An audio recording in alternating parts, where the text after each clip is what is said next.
Well, I know my webcam right now has like the worst FPS in the world right now, but this is a little debriefing of my flight. I stand corrected. I'm probably deleting that right about now. I stand corrected. All that stuff I had the problem with the security documents instead of boarding passes, which was the problem. Nothing was wrong with my flight at all. Actually, there were positive things wrong with my flight, not negative things. So first off, I thought it was going to be a 700 going there, a 737-500 going from St. Louis to Midway, then a 700 going back home. I got even better. And how do you get better with Southwest? You got two 300s, like I originally thought, and one 700. I'm happy. I'm happy. I'm happy. I the takeoff of the 700 um, in front of the engine, but not like so far away that the video sucks because you can't really bend the camera that way. Because I totally looked at like 1A and it just looks very hard to film in it. Very hard to film in it. But it better not be peanut for my flight. Anyway, 700, I got there landing. I need a watch because I couldn't like time it right to like start filming and know if I would have enough time to actually get the video. But mostly right now, all my videos are around 5 minutes. So they're a little shorter than I wanted, but they're not like the ones where you have to wait for it to load, and just sit here for like 15 minutes watching a plane land. Half the time, you just fast forward to the part where you actually touch down. But I sat in the back for all my 300s because I wasn't. I because after the first one, I sat in near the flaps because that was my original plan, was engine view on the 700s and flap view on the classic, because of course that sound. I still have that sound like drilled in my head. It was such a beautiful sound. I don't want this video to be too long, but anyway, so I got flap view on. Here's the seats I had: 5F on the 700 and 15A on the 300s. One of them had a winglet and one of them didn't. The one that didn't was the flight home, and the flight home was supposed to be a 700. When I saw that arrive, I called Jonah and Dominic immediately, screaming, "I'm happy! It's a 300 without winglets!" Because it had a better view. I mean, not view, but look to it. I don't like classics with winglets. It just looks like the winglet should just fall off. It just doesn't fit. Yes, winglets do actually look good on the 700s, but not on the classics. Get them off of there. Classics need no winglets. Nope. Nope. The flaps are awesome on the 300s. Those things hang out like crazy. Um, the vortexes showed up on both of them too. I think you can see them partially. But the thing was, compared to my DC-9 landing, the vortexes were probably twice the size. Considering the flap degree was a lot higher than the DC-9s, and because the flap on the DC-9s are only two-element airfoil instead of a three, like the 300. So I got good footage.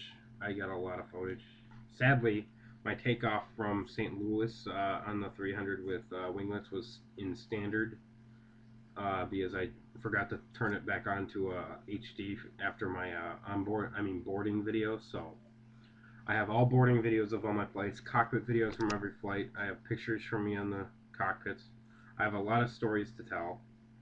I'll probably tell those later. I actually sat in the cockpit for like maybe 30 minutes after I got home, just talking to the flight officer. His name was Dave, and then the captain was Jim. Then on my flight to St. Louis was Todd and Ken. Todd and Ken Weil. Ken Weil. Both, all of them, even the guy that brought me to Midway, they were all the nicest pilots I've ever met. Um, let you do anything. All you have to do is go in the cockpit. Don't ask me, "Oh, how'd you get in the cockpit? I want to." Just don't even ask. I just simply walked up there and said, "Hey, how's it going? I just want to take a look." That's all you gotta do. Not during flight, mind you. Then you'll be shot. But anyway, I had a fun time. I got video that I moved a thrash ton to 300. I like the 300 so much more than the 500. I mean, the 500, oh, I'm flying one of those again, no doubt, with Southwest. But the 700 was still great, a great plane. That was a fun flight too. Um, so I have all of those takeoffs and landings to do. I have a lot of in-flight video, including like just looks around of the cabin, boarding, mind you. Tons of views of the wing. I have to sort it all to find out what I can actually use. Because here's the sad part with my computer. It's slow and I can't edit it. I can't edit like AVC HD because it'll glitch every 5 seconds or so. It'll like just click. It's just weird. I don't like it. I need to find a way to that I can actually edit it, but I don't know any friends that have such a computer. Hey, Cessna 154, could I come to your house? Yeah. But anyway, I had a lot of fun today. I am definitely flying Southwest again, and actually now I recommend you to fly Southwest. And if you want to be guaranteed a good window seat, I highly recommend that you book early bird, which is actually funny thing was I got early bird for all three of my flights, and I got first flight was 19A,